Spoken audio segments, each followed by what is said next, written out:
bienvenue dans L'Homme de Métal.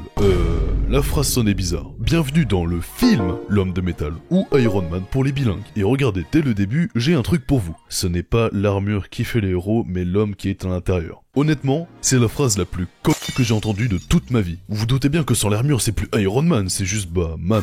Tout ça pour dire que ça me saoule, moi je me casse. Je n'ai même pas besoin de parler, c'est parti pour les personnages. Tony Steak. Pourquoi steak? Bah parce qu'ils sont bas les steaks. C'est un mec richissime qui a fait fortune en reprenant l'entreprise de son père qui a rendu l'âme, qui consiste à fabriquer des armes militaires de la plus haute pointe. Et à part ça, c'est un séducteur, l'un des hommes les plus intelligents de la planète et surtout un grand gamin. Obadiah Stane, c'était un très bon ami du père de Tony, et c'est maintenant le partenaire commercial de Tony Steak. J'ai pas trop d'infos sur lui, juste que c'est peut-être le méchant de l'histoire, je sais pas trop, ok, je spoil pas. James Rhodes, aussi appelé War Machine dans les prochains films, est un ancien officier dans l'armée de l'air des États-Unis, et il est devenu très bon ami avec Tony en faisant la liaison entre Stark Industries et l'armée américaine. Et en dernier, Pauvre Potts est l'assistante personnelle de Tony Steak. En gros, elle est l'esclave de l'homme richissime, mais elle a en réalité un crush sur son patron. Et bon, voilà, on a tout. Donc, le film commence avec une courte biographie de Tony Steak, mais ça, je vous l'ai déjà expliqué. Tony doit recevoir une récompense pour ses bienfaits, l'Apogee Award, mais il est nulle part en vue. Au lieu de recevoir sa magnifique récompense, il préfère faire des jeux de casino et se taper une journaliste pacifiste. Après, il n'a pas tort, elle est plutôt pas mal. Après ça, Tony se rend en Afghanistan afin de faire la démonstration de nouveaux missiles venant tout droit de son entreprise, les missiles Jericho. Mais sur le retour, son convoi se fait attaquer par les 10 Anneaux, une organisation criminelle. Et Tony ne meurt apparemment pas. Déjà, on a des balles qui disparaissent. Car oui, on les voit traverser le blindage du véhicule, mais aucun impact n'arrive sur Tony. Illogique. Pareil là. Vous n'allez pas me dire qu'il peut survivre à ça. Et là vous me dites, ouais, mais il a un gilet anti-explosion, tu racontes de l'AD... Mais je m'en fous. À ce que je vois, il a pas une cagoule anti-explosion, hein. Illogique. Il se retrouve enfermé dans une grotte où siègent les criminels. Et Ho Yinsen, un autre détenu, va créer et installer un électro-aimant dans la poitrine de Stark, afin d'empêcher qu'il meure à cause d'un éclat logé trop près de son cœur provenant de l'explosion un peu avant. Ok, donc même son gilet ne marche pas des masses. Et bah comme ça, les 10 Anneaux forcent Ho Yinsen et Steak à construire des missiles Jericho pour eux, mais ils construisent secrètement un réacteur arc, un petit réacteur très puissant qui alimente l'électro-aimant de Tony, ainsi qu'une armure dévastatrice, la toute première version d'Iron Man. Ho Yinsen décède, mais Tony Steak réussit à s'échapper, et il ne meurt pas après une chute libre de plusieurs centaines de mètres. Et ne me dites pas que l'armure le protège, c'est littéralement impossible. Bref, pas grave, on avance. Tony est retrouvé par Rhodes et retourne sain et sauf chez lui. Il mange un Big Cheeseburger, placement et annonce que Stark Industries ne produira plus d'armes militaires, car il a vu ce que ces armes faisaient entre de mauvaises mains, comme les 10 Anneaux par exemple. Obadiah Stane prévient Steak des retombées de cette décision, et ce dernier va donc gérer l'entreprise pendant que Steak prend des pseudo-vacances, où il va profiter de son temps libre pour construire la deuxième version de l'armure d'Iron Man, qui est d'ailleurs un succès.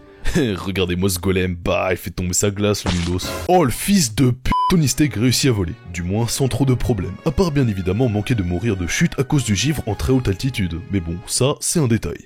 Il s'écrase dans sa maison en traversant le plafond. Avance rapide. Pendant une soirée de l'entreprise, Tony Steak s'emballe les steaks et rise Pauvre Potts, mais se dégonfle et la recale bien sec.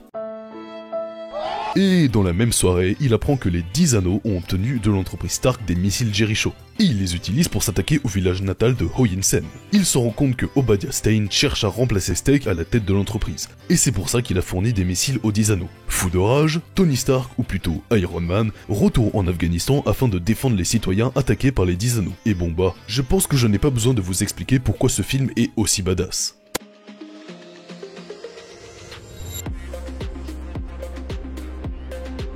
L'armée va d'ailleurs essayer d'abattre Iron Man en pensant qu'il s'agit d'un drone ennemi, mais ce dernier va jouer le héros et s'en sortir. James Rhodes va apprendre par la suite que Tony Steak est en réalité Iron Man.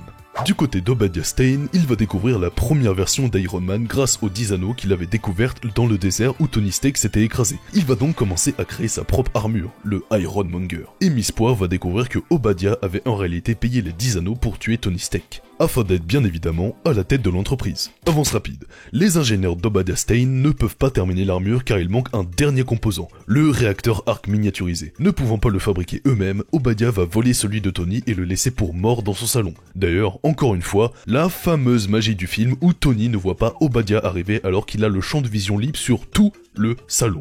Mais bon, ça c'est un détail. Après ça, Tony va réussir à ramper jusqu'à son atelier et va remettre en place son ancien réacteur Arc. Du côté de Miss Poivre, elle va essayer d'arrêter Obadiah, mais c'est trop tard, ce dernier a enfilé son armure et il est inarrêtable. Mais Tony arrive afin de le contrecarrer, malgré la différence de puissance à cause de son ancien réacteur Arc, qui est donc très en dessous du réacteur Arc d'Obadiah. Il va profiter du problème de givrage à haute altitude afin de faire tomber Obadiah. Et au final, cette scène n'aura servi à rien car ils arrivent tous deux en haut de la tour Stark. Et seulement Tony a perdu en puissance. Résultat, Tony Stark n'est pas très malin.